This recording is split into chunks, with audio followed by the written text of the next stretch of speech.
আলহামদুলিল্লাহ, সালাতু ওয়াসসালামু আলা রাসূলিল্লাহ ওয়া আলা আলিহি ওয়া আসহাবিহি ওয়া মান তাবিআহুম বিইহসানি ইলা ইয়াউমিদ্দিন, আম্মা বা'দ। قال الله سبحانه وتعالى في كلامه المجيد وفرقانه الحميد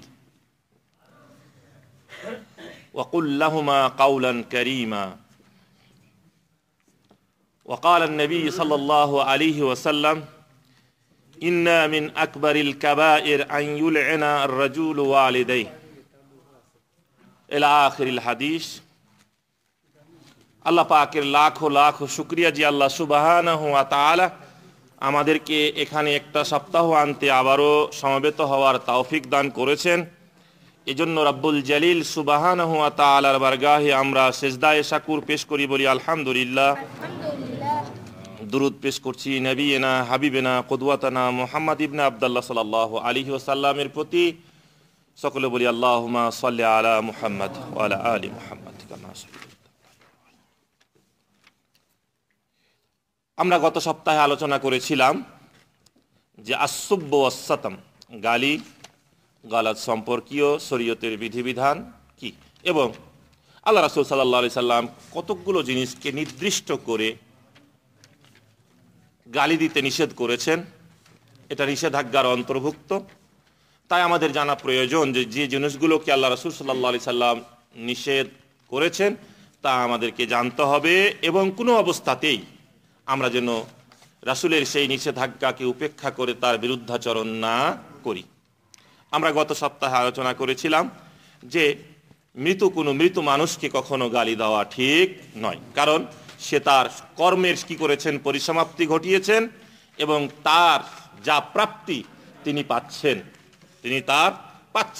কিন্তু এখন আমরা যদি গালিগালাজ করি তাহলে আমাদের পাপের বোঝাই ভারী হবে, এত ভিন্ন আমাদের কোনো উপকার হবে না, এবং আমরা তার কাছ থেকে কিছুই পাবো না। নাকি পাওয়ার কোনো রাস্তা আছে? ঠিক তেমনি ভাবে আল্লাহ রাসূল সাল্লাল্লাহু আলাইহি ওয়াসাল্লাম পিতা এবং মাতাকে গালি দিতে নিষেধ করেছেন। পিতা এবং মাতা একজন মানুষের জীবনে আল্লাহ রাব্বুল আলামিনের পক্ষ থেকে সব থেকে বড় নিয়ামত। যদি মা কষ্ট না করত, পিতা যদি ঘাম না ঝরাতো, তাহলে এ সুন্দর পৃথিবীর আলো বাতাস, এ সুন্দর পৃথিবীর এত রঙ্গমঞ্চ আমরা দেখতে পেতাম না। অতএব পিতা এবং মাতা একজন সন্তানের কাছে সব থেকে আল্লাহ রাব্বুল আলামিনের পক্ষ থেকে বড় একটি নিয়ামত। যদি আমরা বুঝি তাহলে আমাদের উচিত হবে যে এ নিয়ামতের কৃতজ্ঞতা স্বীকার আমাদেরকে করতে হবে, কখনোই যেন আমরা অকৃতজ্ঞ না হয়ে যায়।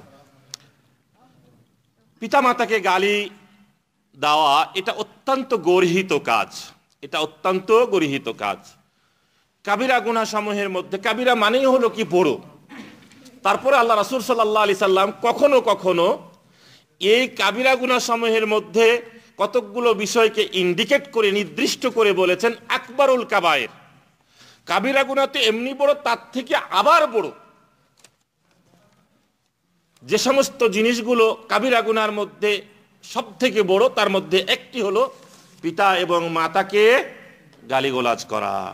মনে রাখতে হবে, দুঃখজনক হলেও সত্য, এই একবিংশ শতাব্দীর শেষ প্রান্তে এসে দ্বাদশ শতাব্দীর একেবারেই শেষ মনে করেন যে আপনার যে আমরা কি দেখছি গোটা বিশ্বে। কদিন আগে দেখলাম পিতাকে সন্তান হত্যা করেছে, মাতাকে সন্তান হত্যা করেছে। আবার দেখাও যাচ্ছে এরকম যে কখনো কখনো সন্তান এবং কখনো মাতা এবং পিতাও আবার কি করছে, সন্তানকে হত্যা করছে। অপরাধ কোনটা বড় বলেন তো? পিতা মাতা যদি সন্তানকে হত্যা করে সেই হত্যাটার অপরাধ বড়, নাকি সন্তান যদি পিতাকে মাতাকে হত্যা করে সেই অপরাধটা বড়? সন্তান যদি হত্যা করে তাহলে সেটা বড়। কারণ কি বলেন তো? পিতা যদি হত্যা করে ইসলামী শরিয়া মোতাবেক তার কোনো বিচার আছে? আল্লাহু আকবার। যদি ইসলামী রাষ্ট্র হয়ে থাকে আর যদি পিতা সন্তানকে হত্যা করে থাকে তাহলে তার কোনো বিচার নেই। কিন্তু যদি সন্তান পিতাকে হত্যা করে থাকে তাহলে তার অবশ্যই কি আছে? বিচার আছে।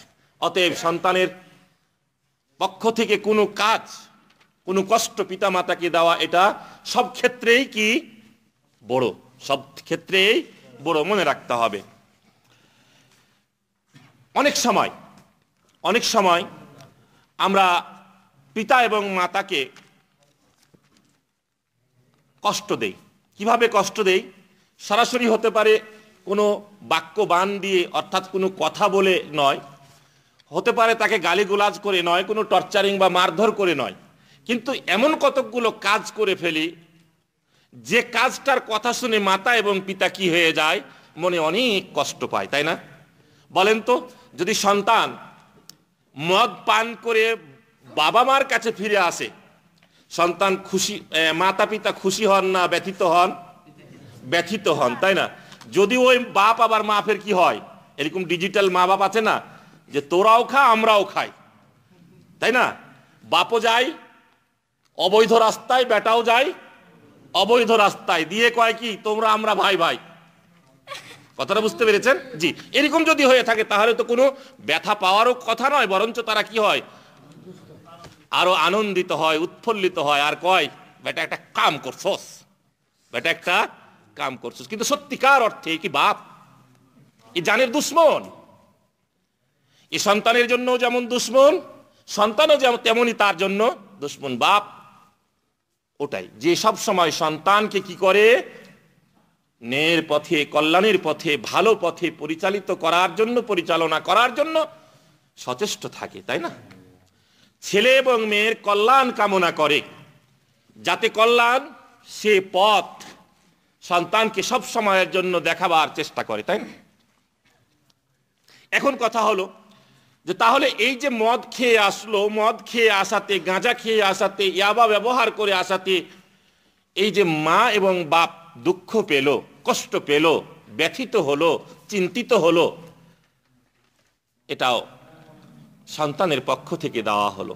যদিও মাতা পিতার সাথে কোনো কিছু করা হয় নাই, মাতা পিতাকে শুধু কথা বললেই কষ্ট দেওয়া হয় না, টর্চারিং করলেই কষ্ট দেওয়া হয় না, এমন কতকগুলো কাজ করে ফেলে সন্তান, যে কাজ দেখে মাতা পিতা কি হয়ে যান, ব্যথিত হয়ে যান।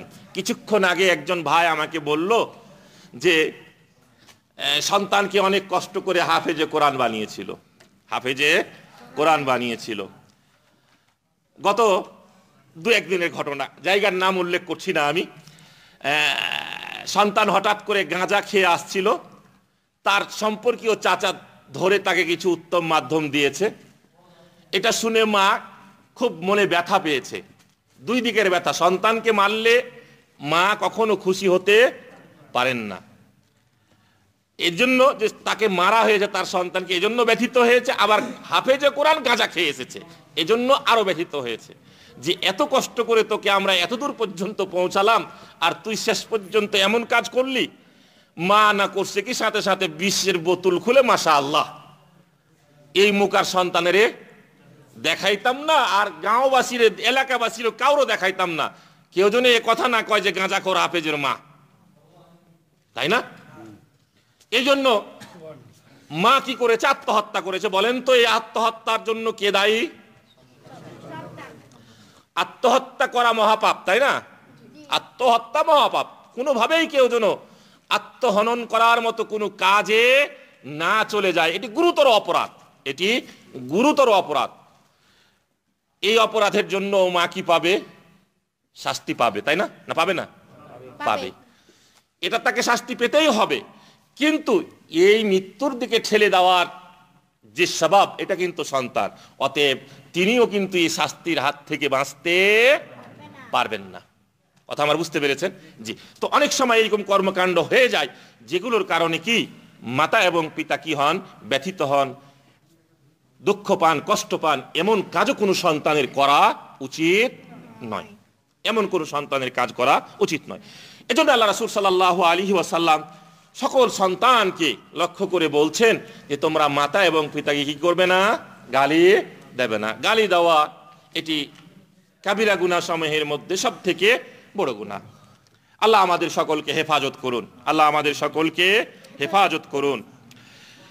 হযরত আব্দুল্লাহ ইবনে আমর রাদিয়াল্লাহু তাআলা আনহুমা থেকে বর্ণিত, আল্লাহ রাসূল সাল্লাল্লাহু আলাইহি ওয়াসাল্লাম বলছেন, ইন্না মিন আকবারিল কাবাইরি আন ইউলআনা আর-রাজুলু ওয়ালিদাইহি, পিতা এবং মাতাকে লানত করা, অভিশাপ দেওয়া, এটিও কাবিরা গুনাহের মধ্যে অন্তর্ভুক্ত। কাবিরা গুনাহ সমূহের মধ্যে অন্তর্ভুক্ত এবং সব থেকে বড় গুনাহের অন্তর্ভুক্ত এটি। তো কোনো সন্তান কি পিতা এবং মাতাকে লানত করতে পারে, অভিশাপ দিতে পারে? এটি আজকের দিনের প্রশ্ন নয়। যখন এই হাদিসটি রাসূলুল্লাহ সাল্লাল্লাহু আলাইহি ওয়াসাল্লাম সাহাবায়ে কেরাম রাদিয়াল্লাহু তাআলা আনহুমগণকে বর্ণনা করছিলেন, তখনই তারা আশ্চর্য হয়ে গিয়েছিলেন যে মাকে, বাবাকে কত কষ্ট করতে হচ্ছে সন্তানের জন্য, আর সেই সন্তান মাতা এবং পিতাকে লানত করতে পারে, অভিশাপ দিতে পারে। অপর একটি রাওয়ায়াতে এসেছে যে আইয়াস্তুমার রাজুল ওয়ালিদাইহি, ওয়ালাইকুম সালাম ওয়া রাহমাতুল্লাহ, যে এবং পিতা এবং মাতাকে কি করে? গালি দেয় যে ব্যক্তি। অপর একটি হাদিসে এসেছে আইয়াসুব্বার রাজুল ওয়ালিদাইহি, যে সন্তান পিতা মাতাকে কি করে? ভৎসনা করে, লানত করে, আবার গালিগুলাজ করে। এই সন্তান সম্পর্কে আল্লাহ রাসূল সাল্লাল্লাহু আলাইহি সাল্লাম বলছেন যে এরা কি করে? সব থেকে বড় ধরনের গুনাহ করে। কাবিরা গুনাহের মধ্যে যে সমস্ত বড় গুনাহ, সেই গুনাহগুলোর মধ্যে এরা জড়িয়ে যায়। এ কথা যখন রাসূলুল্লাহ সাল্লাল্লাহু আলাইহি সাল্লাম সাহাবায়ে কেরাম রাদিয়াল্লাহু তাআলা আনহুমগণের সামনে বললেন, তখন রাসূলুল্লাহ সাল্লাল্লাহু আলাইহি ওয়াসাল্লামের বিচক্ষণ সাহাবীগণ চট করে প্রশ্ন করলেন যে হে আল্লাহর রাসূল, কাইফা ইউলআনুর রাজুল ওয়ালিদাইহি, কিভাবে মাতা এবং পিতাকে কোনো সন্তান লানত করে? এটা আশ্চর্যের বিষয়। কিভাবে করতে পারে এটা? এটা তো ভাবাই যায় না, এটা তো ভাবাই যায় না। তখন আল্লাহ রাসূল সাল্লাল্লাহু আলাইহি সাল্লাম একটা মিশাল দিয়ে, একটা উদাহরণ দিয়ে সুন্দর করে বুঝালেন যে দেখো, ইলউনু আবার রাজুল ফাইলউনু আবাহু, যখন কেউ, কোনো সন্তান অপরের বাপকে কি করে? অভিশাপ দেয় বা লানত করে, অথবা গালিগুলাজ করে, অথবা ভৎসনা করে, সে তখন তো আর বসে থাকবে না। টিট ফর টাট, ঢেল মারলে পাটকেলটি ছুড়বেই, স্বাভাবিক, এটাই নিয়ম। তখন সেও কি করে? যে গালি দিয়ে তার বাপকে ভৎসনা করে, গালি দেয়, লানত করে, অভিশাপ দেয়, তাই না? জি। তখন আল্লাহ রাসূল সাল্লাল্লাহু আলাইহি ওয়াসাল্লাম বললেন যে অনুরূপভাবে যদি কেউ কারো মাকে গালি দেয়, কেউ কারো মাকে গালি দেয়, অথবা কোনো কারো মাকে যদি সে ভৎসনা করে, অথবা কেউ কারো মাকে যদি আপনার অভিশাপ দেয়, তাহলে সেও তার মাকে কি করবে? গালি দেবে, অভিশাপ দেবে, ভৎসনা করবে, তাই না? এটাই তো স্বাভাবিক, এটাই স্বাভাবিক। আল্লাহ রাসূল সাল্লাল্লাহু আলাইহি সাল্লাম বললেন যে এটি হলো তার বাপকে, মাকে গালি দেওয়া। কথাটা বোঝা গেছে তো? যে সে যদি তাকে গালি না দিত, তাহলে সেও তার বাপকে এবং মাকে গালি দিত না। এজন্য ভাবিদেরকে গালি দেওয়ার সময় বাপ তুলে মা তুলে গালি দেবেন না। শুধু ভাবিদেরকে নয়, কাউকেও দেবেন না, কাউকে দেবেন না। কারণ কি? যদি আপনি তাকে গালি দেন, সেও আপনাকে গালি দেবে। অতএব এই গালিটা খাওয়াটা, এই গালিটা খাওয়ার মূল কারণই হলেন আপনি এবং আমি। অতএব আমাকে আপনাকে এটা থেকে কি থাকতে হবে? বিরত থাকতে হবে, বিরত থাকতে হবে। জি না, মারামারি করা যাবে না, ঝগড়াঝাটি করা যাবে না, আইন কখনো হাতে নেওয়া যাবে না। যদি সেটা আইনি কোনো আওতার মধ্যে এসে যে থাকে, তাহলে সেটা আইনগতভাবে কি করতে হবে? সমাধান করতে হবে। কখনোই আইনকে উপেক্ষা করা কারো উচিত হবে না। জি, আচ্ছা, যে কথাটি বলছিলাম, এখন মনে করেন যে কোনো ব্যক্তি এরকম যদি দেখেন, এটা ঠিক কেমন হলো ব্যাপারটা? বলছে যে কোনো ব্যক্তি অস্ত্র নিয়ে ঘুরছে, আবার এই অস্ত্র দিয়ে কি করতেছে? সে রাস্তাঘাটে অস্ত্র ঠেকিয়ে সন্ত্রাস কর্মকাণ্ডের মাধ্যমে মানুষের কাছ থেকে কি করতেছে? পয়সা লুটপাট করতেছে। এখন আপনি এটা জানছেন, জানার পরও ওই ব্যক্তির কাছ থেকে কি কিনতেছেন? অস্ত্র কিনতেছেন। ঠিক যেমন ওই ব্যাপারটা যে ওর কাছ থেকে যেমন এটা কিনা যাবে না, যেহেতু জানছেন যে এটা কি সন্ত্রাসী, অতএব এর কাছ থেকে কিনতে হলে নিশ্চয়ই এখানে বৈধতার কোনো প্রশ্ন আসবে না। ঠিক অনুরূপভাবে কোনো ব্যক্তি যদি মদ বিক্রি করে থাকে বা মদ পান করে, তাহলে তার কাছ থেকে যদি কোনো কিছু আশির গ্রহণ করেন, সে কি করতেছে? আশির তৈরি করতেছে, ফলের জুস বিক্রি করতেছে। আর এই কথা জানছেন যে সে কি করে? মদও বিক্রি করে, আবার মদও খায়। তাহলে তার কাছ থেকে জেনে শুনে কি করা, এই আশির গ্রহণ করা কি ঠিক হবে? হবে না। ঠিক ওইরকম ভাবে ওই সন্ত্রাসীর কাছ থেকেও যেমন অস্ত্র, ঠিক এরকম ভাবে আপনি জানছেন যে আমি যদি গালি দেই তাহলে ও আমার বাবাকে কি করবে? গালি দেবেই। তাহলে কেন আমি গালি দেব? কেন আমি গালি দেব? যদি দেই তাহলে এটা আমারই গালি দেওয়া হলো, এ কথা মানতে হবে। অনুরূপভাবে আমরা অনেক সময় অযাচিতভাবে অনেককেই কি করে দেই? গালিগোলাজ করে দেই, অনেককেই গালিগোলাজ করে দেই। সে আমার মুসলিম ভাই, সে আমার মুসলিম ভাই। আল মুসলিমও আখুল মুসলিম, তাই না? এক মুসলমান অপর মুসলমানের ভাই।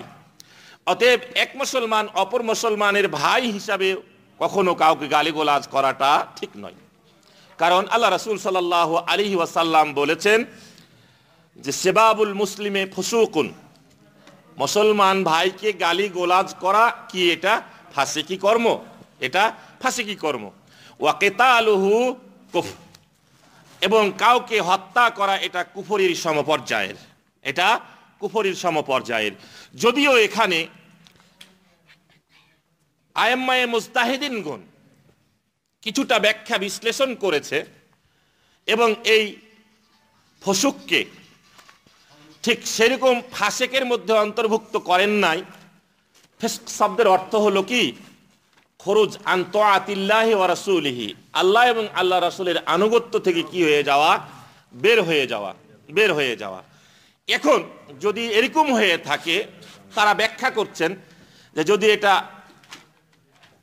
অন্যায়ভাবে কাউকে গালিগোলাজ করা হয়, অন্যায়ভাবে যদি কাউকে গালিগোলাজ করা হয়, তাহলে এটা সেই তার ওই ব্যক্তির জন্য এই হুকুম। কিন্তু যদি কোনো বৈধ বা সঙ্গত কারণে কেউ কাউকে গালি দেয়, তাহলে একটু তারা কি করেছেন?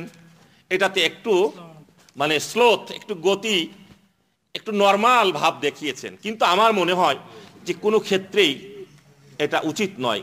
উচিত নয় এজন্যই যে সামাজিক সম্প্রীতি এর মধ্য দিয়ে কি হয়ে যায়? বিনষ্ট হয়ে যায়, অশান্তি বৃদ্ধি পায়, ঐক্যে ফাটল ধরে, ঐক্যে ফাটল ধরে। এজন্যই এটা করা ঠিক নয়।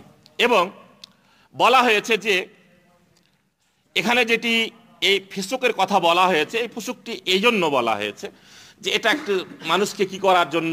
সতর্ক করার জন্য, এবং একটু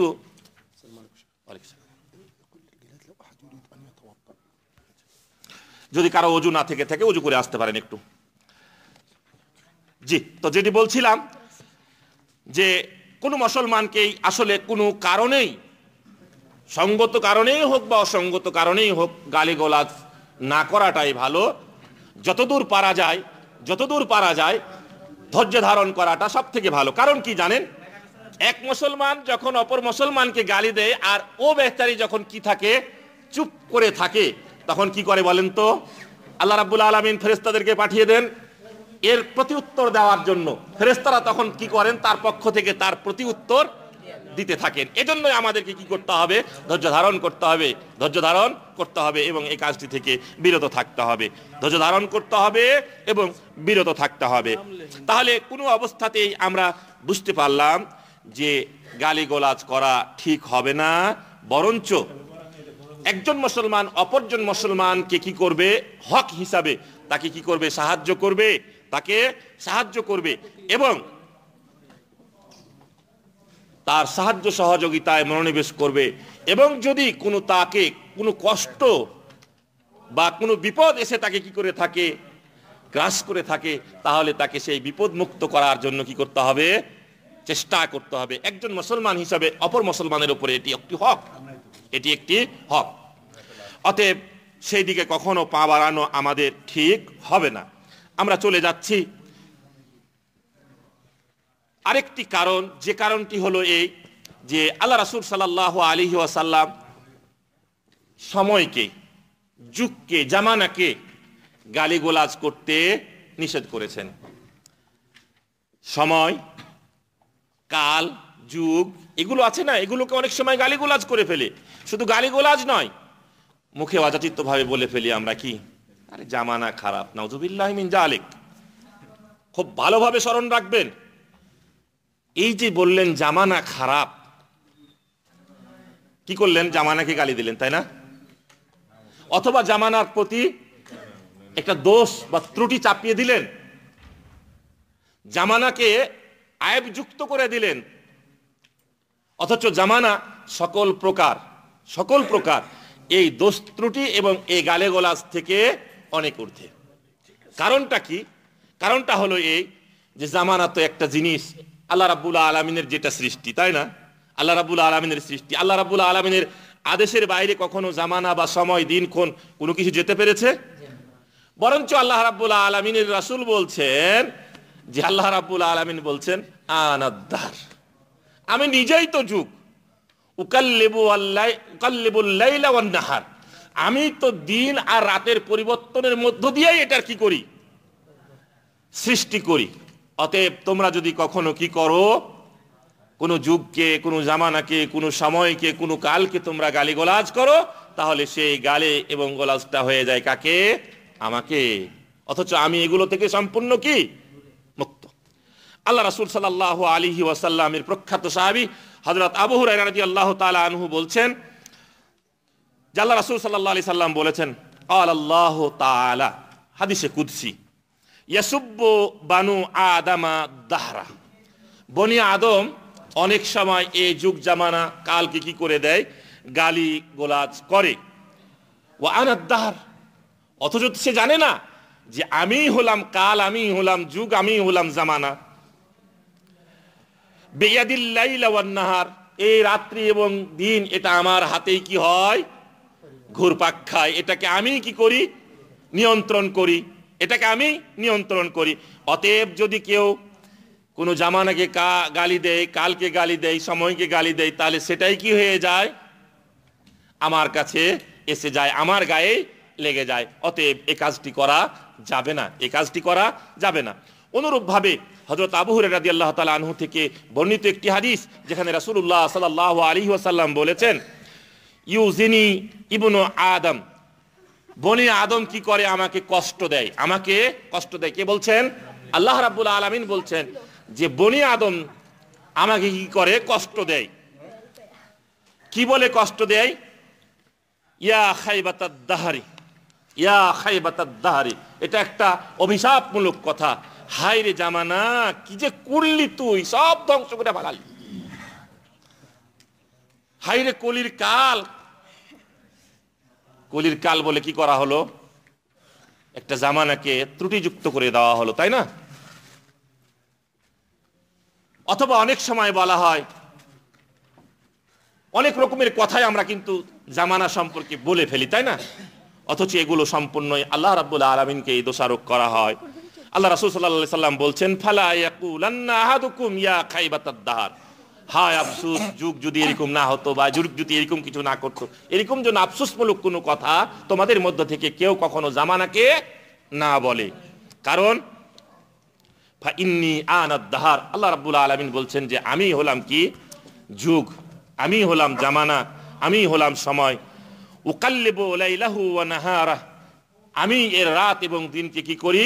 পরিবর্তন করি, পরিবর্তন করি, পরিবর্তন করি, বদলাই। সব কিছুই আমার নেতৃত্বে কি হয়? পরিচালিত হয়। ফাইজা সেতু কাবাজতুহুমা, যখন আমি ইচ্ছা করি তখন এটাকে কি করে নিই? দুটিকে আমি কবজা করে নিই, আমি নিজের আয়ত্ত করে নিই, আমি আয়ত্ত করে নিই। বুখারী, মুসলিম এই হাদিসটি বর্ণনা করেছেন। অনুরূপভাবে আরো একটি হাদিসে এসেছে, যেখানে বলেছেন, আল্লাহ রাব্বুল আলামিন বলছেন, ইউজিনি ইবনু আদম, আমাকে বনি আদম কষ্ট দেয়, ওয়া ইয়াসতুমুনি, এবং আমাকে গালিগোলাজ করে, গালিগোলাজ করে। ওয়া হুয়া লা ইয়াদরি, সে জানে না যে সে আমাকেই গালিগোলাজ করে দেয়, সে আমাকেই গালিগোলাজ করে দেয়। ওয়ালা ইয়ামবাগি লাহু সাতামি, আর কারো জন্য এটা উচিত নয়, যা সৃষ্টিজীবের মধ্য থেকে, যে কেউ আমাকে কি করবে? গালিগোলাজ করবে। অতএব আমাদের উচিত হবে কখনো কোনো কারণে এটা জামানাকে দোষারোপ না করে, জামানাকে গালি না দিয়ে, জামানাকে ভৎসনা না করে অত্যন্ত ধৈর্যের সাথে পরিস্থিতি আমরা কি করব, মোকাবেলা করব। এবং এটি আল্লাহ রাব্বুল আলামিনের পক্ষ থেকে ঘটার বলেই ঘটছে, এ কথা আমরা মেনে নেব। যদি সেটা কল্যাণকর কিছু হয় তাহলে গ্রহণ করব, যদি সেখানে দেখা যায় অকল্যাণকর কিছু আছে, আমরা তার কাছেই কি করব, প্রার্থনা করব যে হে আল্লাহ, এই অকল্যাণের হাত থেকে তুমি আমাদেরকে কি করো, রক্ষা করো। কিন্তু ভৎসনা করব না, গালিগালাজ দেব না, এবং কোনো তিরস্কার করব না। অপর একটি বিষয় আমরা সমসময় দেখি যে মানুষ যখন খুব সুস্থ থাকে, সুস্থতা আল্লাহ রাব্বুল আলামিনের পক্ষ থেকে একটি নিয়ামত, তাই না? যার একটা হাত নেই, হাতের কি নিয়ামত, আল্লাহ রাব্বুল আলামিনের কত বড় নিয়ামত। ওই ব্যক্তিকে জিজ্ঞেস করেন, সে বলে দেবে যে হাত আল্লাহ রাব্বুল আলামিনের পক্ষ থেকে কত বড় নিয়ামত, তাই না?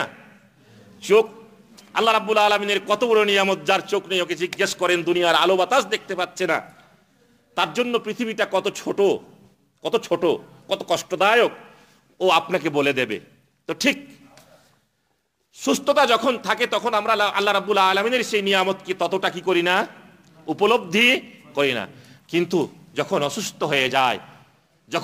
হয়ে যায় তখন আমরা কি করি, সুস্থতার মূল্য, আল্লাহর সেই নিয়ামতের মূল্য আমরা কি করতে পারি, ক্রমে উপলব্ধি করতে পারি, তাই না? জি। অসুখগুলো অনেক সময় আল্লাহ রাব্বুল আলামিনের পক্ষ থেকে বান্দার জন্য পরীক্ষা হিসাবে আল্লাহ রাব্বুল আলামিন কি করেন, ইবতিলা বা পরীক্ষার শিকার করে থাকেন, তাই না? জি। তো দেখা যায় যে অনেক মানুষ বিচলিত হয়ে গিয়ে রোগ ব্যাধি, অসুখ বিসুখকেও কি করে দেন, গালিগালাজ করে দেন, তাই না? গালিগালাজ করে দেন। জি, এটা অধৈর্যের ফল। কিন্তু যদি সে ধৈর্য ধারণ করে তাহলে সে কখনোই এ ধরনের কোনো কথা বলতে পারে না। তো এ পর্যন্তই থাকলো, ইনশাআল্লাহ আমরা আগামী সপ্তাহে এই বাকিটুকু পূরণ করবো ইনশাআল্লাহ। জাযাকুমুল্লাহ।